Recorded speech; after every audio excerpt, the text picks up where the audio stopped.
Look at that professional fade out.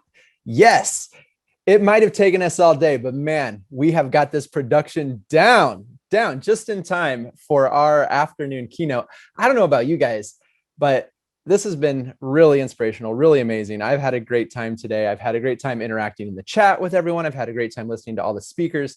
If this was a normal Thursday at 2:10, I would be like trying to find a place to go take a little nap, but we are not going to do that because we have one more amazing presentation left. And our last keynote is none other than Lisa Babb. And now I'm going to have to read Lisa's bio because that's what it says in the script. Now, Lisa, don't blush while I'm reading this. All right. This is all about you. So Lisa comes from a rich history of activism and social progress through engaging citizens. She has been a systems-based graphic designer for more than 20 years and served in graphic design education at the collegiate level for 19 years. Having both a bachelor's and a master's in graphic design, Lisa credits graphic design for giving her a platform to create change in her life and others. And then I lost my spot. Oh, no.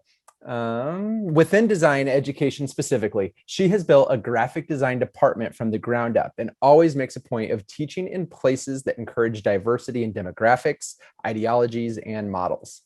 Living by the mantra, if you want a better world, make one. She honestly believes that design is one of the few things that can defeat habits for better or worse. Currently, she teaches at Georgia Tech and proudly serves as the director of programs for the STEAM truck to build stronger communities and champion education reform. So we've had a Gamecock and a Yellow Jacket. Lisa, this is awesome. Lisa, she claims that, or she says that she's from Brooklyn, and she claimed it even before it became the cool brand that it is now. And she's lived in Atlanta for 13 years. So on brand, let's welcome our last speaker of the day, Lisa Babb. Thank you for that wonderful introduction, Michael. I first need to say AIGA, Nebraska, fire. You guys, wow. I want to thank Heidi, Ann, Michael, Kelly, Terry, that air traffic controller. You all are you're just a wonderful team. I can tell you all have a good time with each other, which is the most important part of team.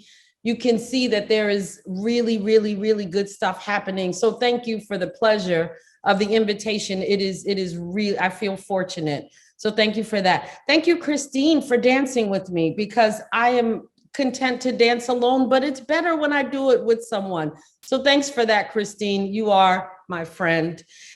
Ellie, thank you for being happy to be here. I always feel like I hope I say something worthwhile. So will you please check me and let me know if I don't? I'm counting on it.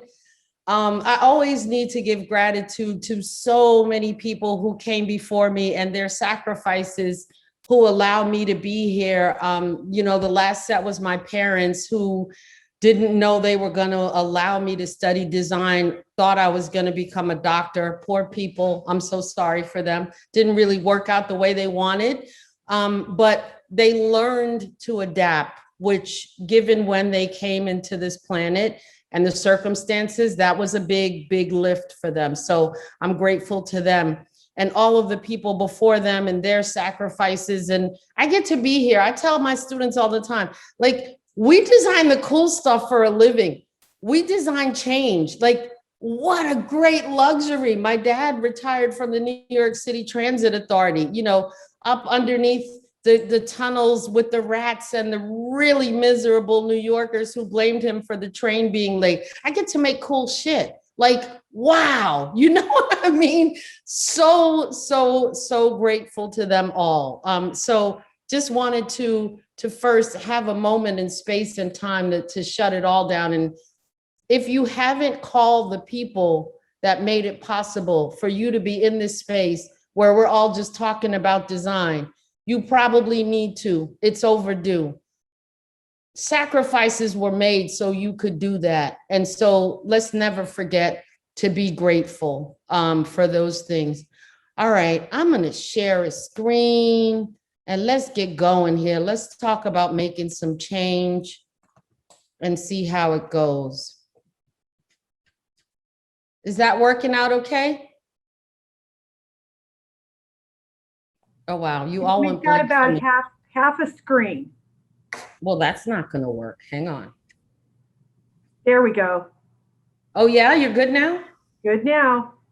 Oh, I love that. Okay, that's awesome. All right. Lisa, I'm sorry to interrupt. We can still see your Adobe tools. Sorry if this is what it's supposed to look like, but I don't know if it's supposed to go full screen or not. Sorry, just wanted to throw it out there. No, that's very good to know. Now, can you see it full? No. Now we see an all white screen. Well, that's really interesting. So I'm going to stop sharing for a minute and let's ask it to cooperate so we can have gratitude. What's that about? Okay.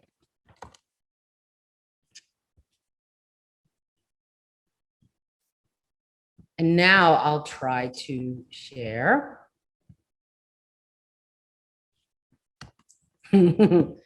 Don't you love when that happens and you miss the sound check? And whoever had the sound check right now is like, why'd you miss the sound check, Lisa?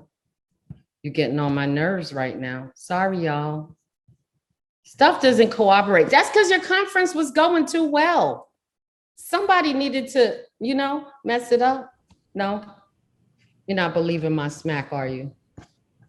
Okay. Hey, if this is the biggest hiccup today, we're doing it. I'll take it. And I loved your phrasing, by the way, asking Adobe for the gratitude of being able to work with us. I need Adobe to cooperate. Hello. All right. Tell me now. So we can see like a slide within the framework of Adobe. There you go. And if you mess with that, it kind of changes things. I don't like that happening. That might be the best so far. Well, that's unacceptable. Like it's best, unacceptable.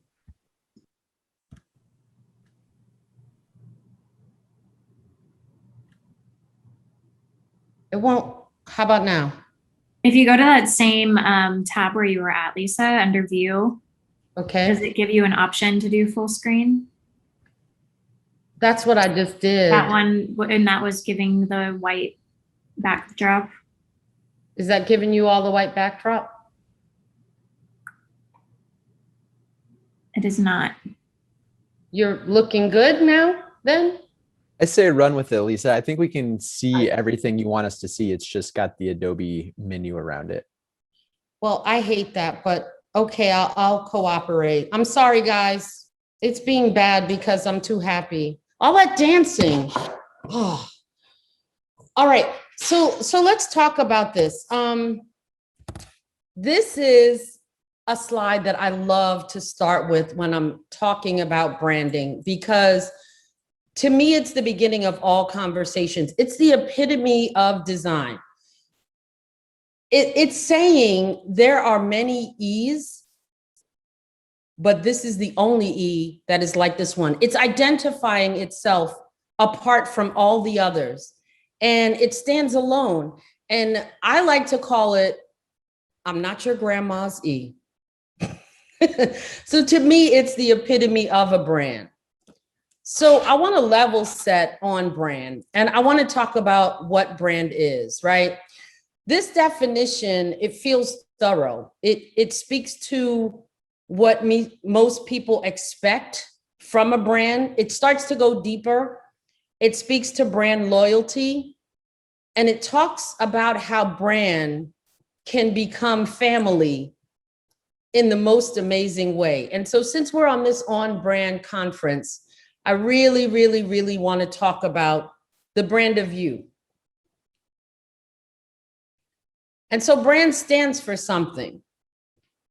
And so the question is, what do you stand for?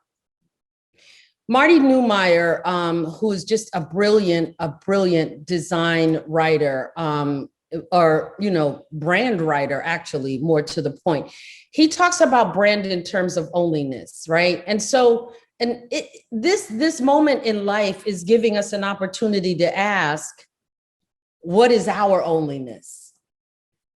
And how do you start to answer that? I want you to think of things like your connections, how you dress, how you talk, what you say, what are your hobbies? What's your social media presence like? What are your belief systems? What's your work ethic? How do you love? How do you like? And what is your relationship to all of these things? And Lisa, I just want to jump in. We're still on the first slide, so I think you might need to scroll down if you've been changing slides on us, just FYI.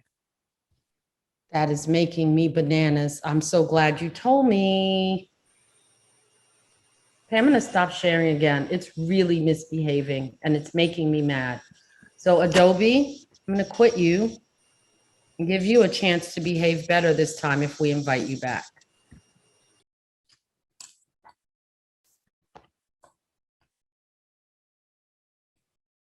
Okay. So now let's see if it will behave better. I'm really sorry, everyone. Of course, this is when it would happen. Are you seeing my screen well? Yep, I think we're seeing the fourth slide. When you show up, what comes with you? Yes. And I'm still gonna try for full screen. Hopeful. No?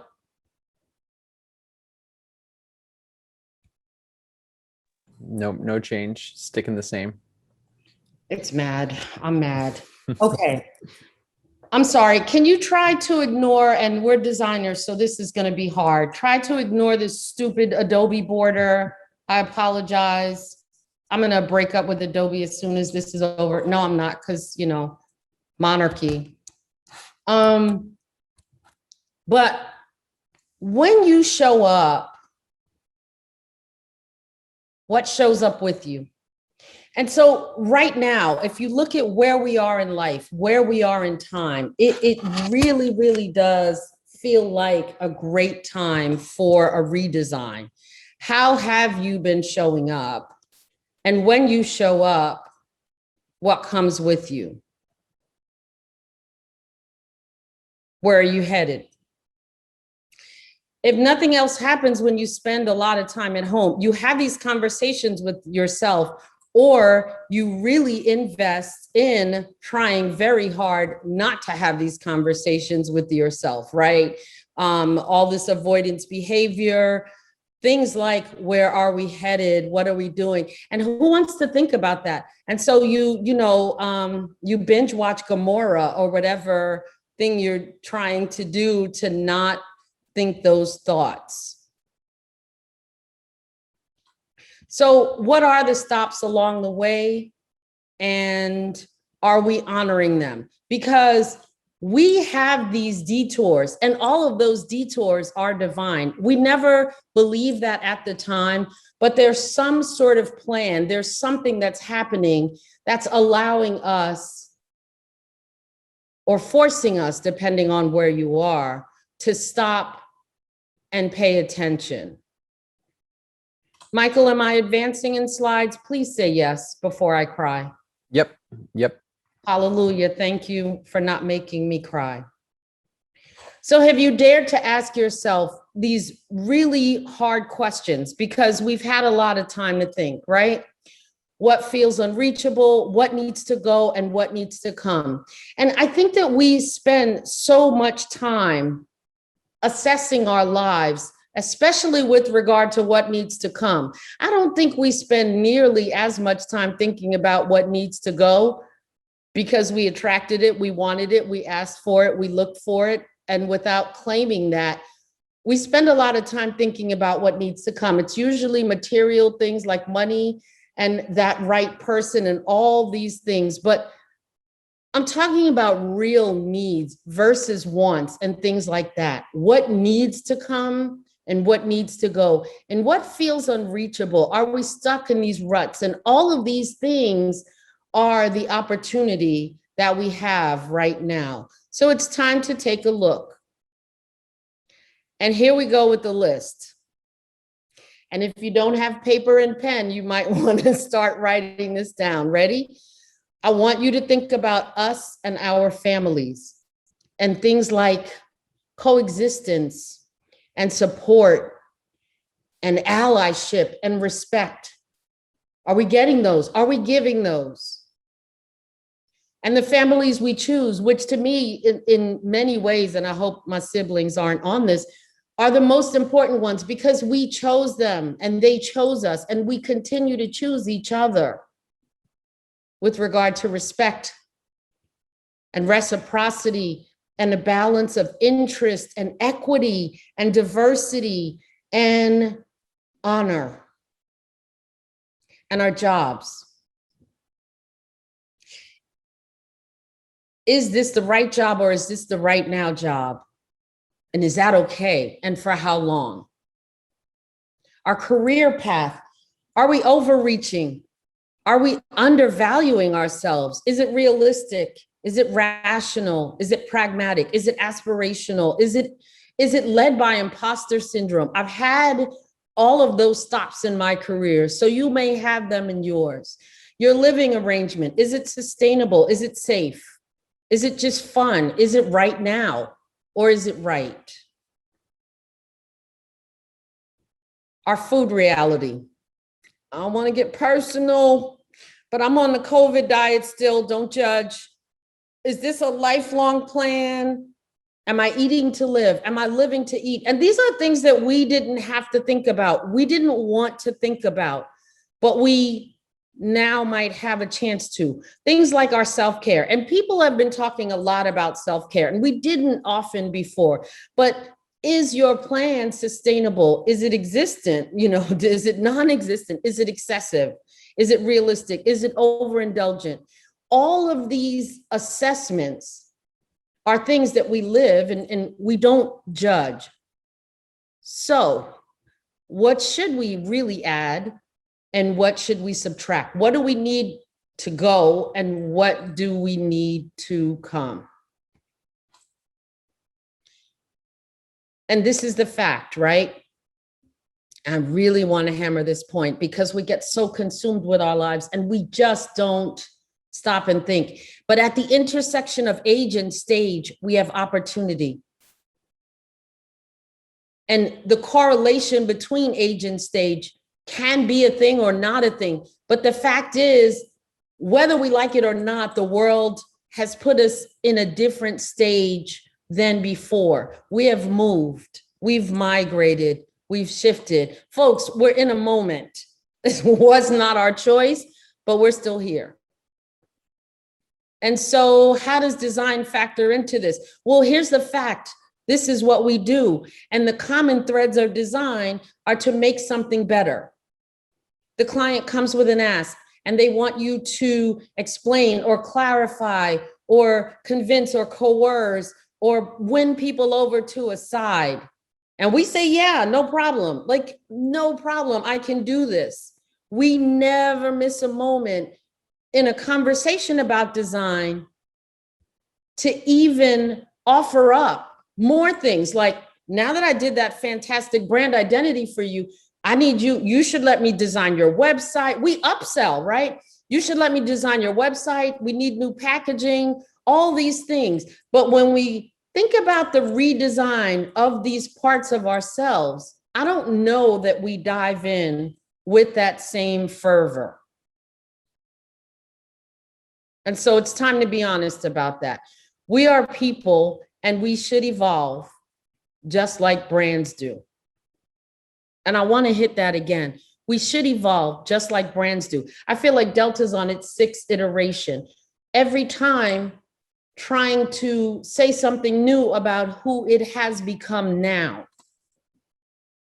And is that not us? Because I think it is. So let's get real. Like this, it's been 16 months. It's a long time. None of us ever thought this would be this long, but it is. We are coming out of this. It is probably time for a change within ourselves. And so if you're anything like me, you know, those kind of thoughts can lead to a little bit of anxiety, a lot of anxiety, possibly some bourbon, depending on where you are. Don't panic. because it's Janet Jackson time. And now is when I want you to insert the song Control. And I remember when that came out, like she, you know, we had known her as like little Janet Jackson, baby Janet Jackson. She came out with this Control thing, with the clothes, with the hair, with the, now I'm in control. And I remember thinking, I hope they don't tell Mr. Jackson that. But literally, who has it and how did they get it? The basic question is, how did I get here? Well, you came with this DNA fingerprint, this DNA footprint. You came with that. You didn't have a choice. Your parents, your guardians, they had a plan for you. You didn't necessarily have a choice. It was probably more to do with them, quite frankly, especially in the early years, sorry. Your teachers set you on a path, and that has a lot to do with them as well. Your friends may be putting you in a place, which also has more to do with them. And so we've spent so much of our lives really trying to make their plans work for us. But you're also in this, right? Because we've made some messy decisions for ourselves. One example is in high school, when you're 18, you're supposed to decide what you're going to do with the entire rest of your life. And that's kind of ridiculous, because you don't even have a developed prefrontal cortex at that point. So it makes no sense at all. It's too soon, but you have to try, because who doesn't want to figure that out? And who wants to be that person at graduation? What are you going to do? I don't know. And it's not, you have to be on a college path. I promise there are so many other ways to get there. There is a lot that we need to sustain the ways in which we coexist. But 18 is too early. And a lot of people graduate when they're 17, way too early. I graduated when I was 16. Heaven knows I had no idea. So we migrate. And we migrate because we notice that all of the people who are in charge is not us, and it doesn't feel right anymore. And the pretense of trying to make it fit and work to coexist and possibly please just becomes too burdensome. So we migrate and we make little steps into the other direction, each time hopefully taking on more of ourselves, just like all good redesigns, right? So I want to look at what happens in the world when you redesign, because once again, we are designers, right? And so we have to believe that we can design a world where the people who are seen as weak are shown to be bold and empowered. So we're going from this logo, and I'm trying to forgive that girls who typeface, sorry y'all, but look at code versus code in the redesign. It takes on a bold, a weight, a fervor just by heavying it up and telling you that they're serious about coding, which kind of works for me. We have to believe we can design the life that we want. Frankly, through this pandemic, I didn't necessarily need a gift as much as I needed a superhero. I needed like a big brown shield to just cover me over all of this nonsense. This was the original Amazon logo, by the way. And this is the one we have now, right? So who needed a watery large Earth's biggest bookstore? Nobody did. It didn't make any sense, but we did need that smile. I'm sorry, y'all. I needed that smile that came in the mail. They were my life raft, and I needed a smile from A to Z. I ordered things I didn't even know I thought I wanted, but sorry, this was my consumption moment of, I need to feel good, and I'm not going to judge that. We have to believe that we can design the hope that we crave. And, you know, when Federal Express went from Federal Express to FedEx, it took on a simplicity, which I liked that about my life. I wanted to cut it down to simplicity. And that arrow showing me which way to go, boy, it made me hopeful. Just anything showing us the way to go. I desperately wanted to feel like somebody knew the way to go through this pandemic. And then we are designers. So we have to believe that we can design communities that evolve to where people who were stereotypically portrayed, like on the Land O'Lakes butter, I couldn't even bring myself to show it because to me, that's the before. Like on the Land O'Lakes butter, take control of their own voice and their vision to boldly honor their legacies. And it works. And we celebrate it and we embrace it. This logo for her political campaign is so boldly Native American, unapologetic and clear. And she doubled down on her identity in a way that hadn't been seen in a long time. And that was just a great moment. So we need to understand that we are the design project of a lifetime. How can we emerge stronger and more authentic than ever before? We have to say goodbye to acedia. I want to tell you what acedia is. The definition is there. It means that your heart is not engaged in your real life, so you settle for a false life. I don't know if you've ever heard of this. It was originally one of the 7 deadly sins. It was one of those sins. And it was translated, just like all bad translations, it was translated to sloth. And it's not sloth. It's a bad translation. It really is having your heart not engaged in your real life. And I know a lot of people through this moment in time that were stuck in acedia. And I'm not judging that a bit, because if you didn't have a moment of that, wow, I really need to understand how that worked. But it might be time to try to climb out of that.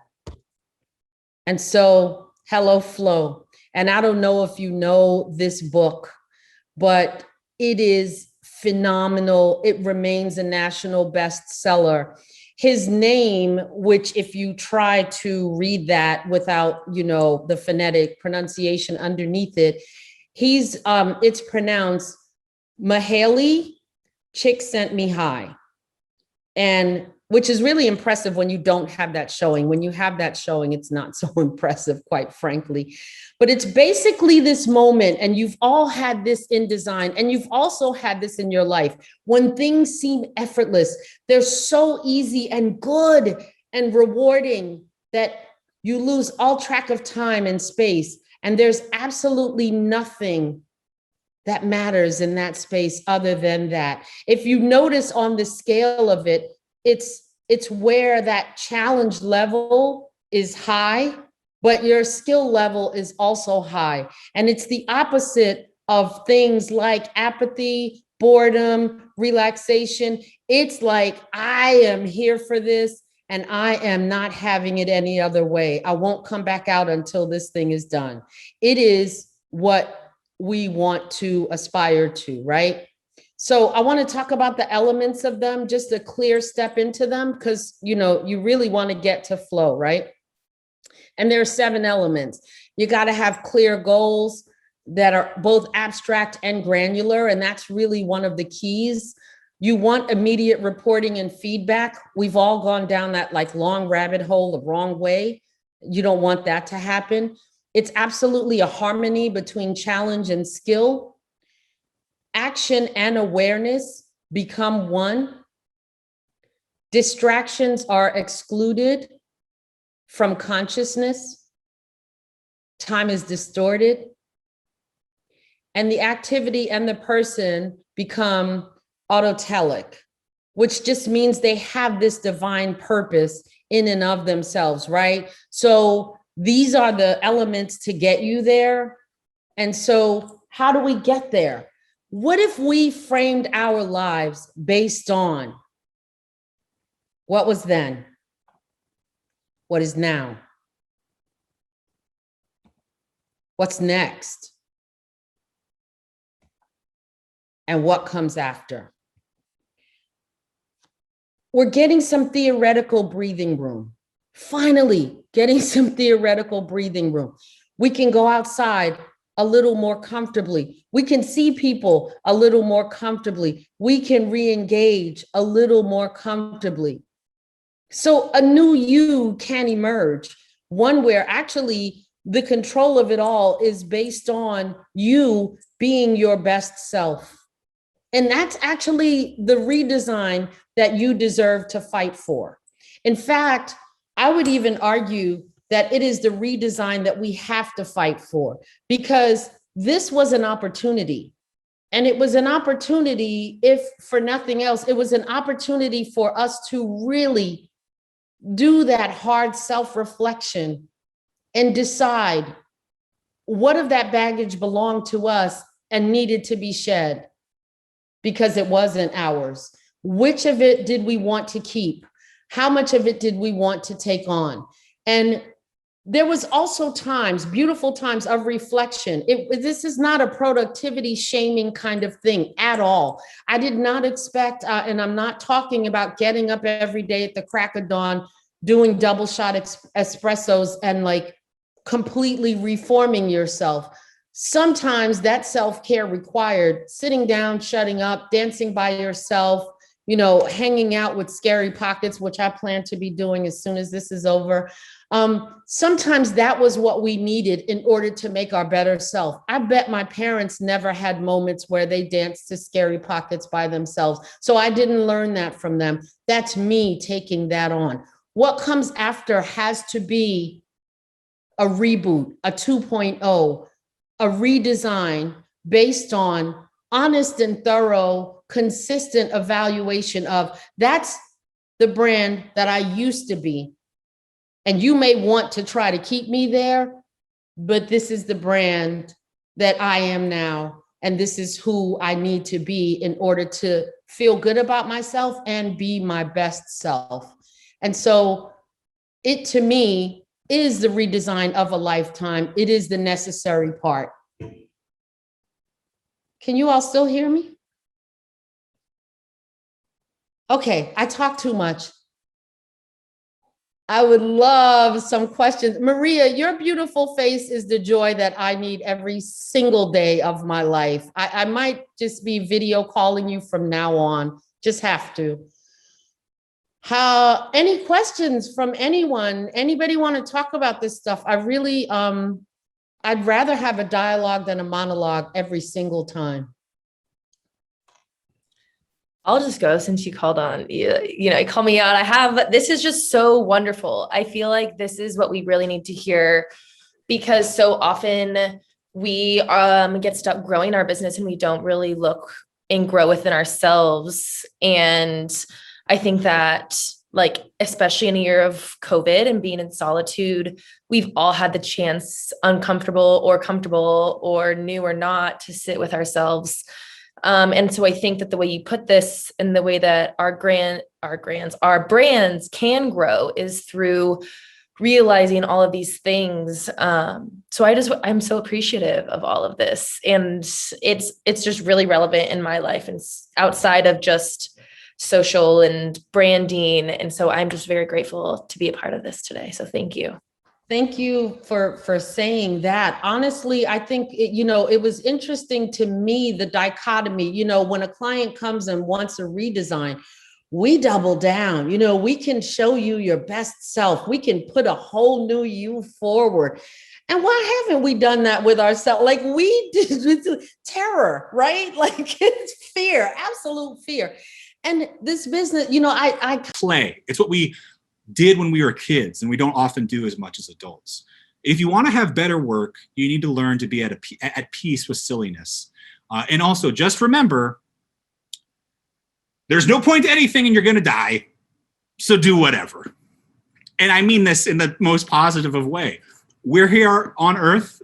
We can have fun. We can do silly things, and then we're gone. So might as well have fun and do silly things. So thank you. That was my presentation. And I just kind of wanted to throw this slide back up with my contact information and say thank you for listening. Thank you for getting yourself involved. If you have any questions, please email me. I don't use social media much because it's a hellscape. but I do answer every email. I'm also on LinkedIn, because you have to be. But I can come and host workshops like this at your company. Again, possibly get your boss to cluck like a chicken. And I also have some books. Feel free to buy them. I prefer if you buy them from local independent retailers. You don't have to buy stuff from Amazon. So I don't want to cut too much more into what's supposed to be your break time. So thank you so much for having me, everybody.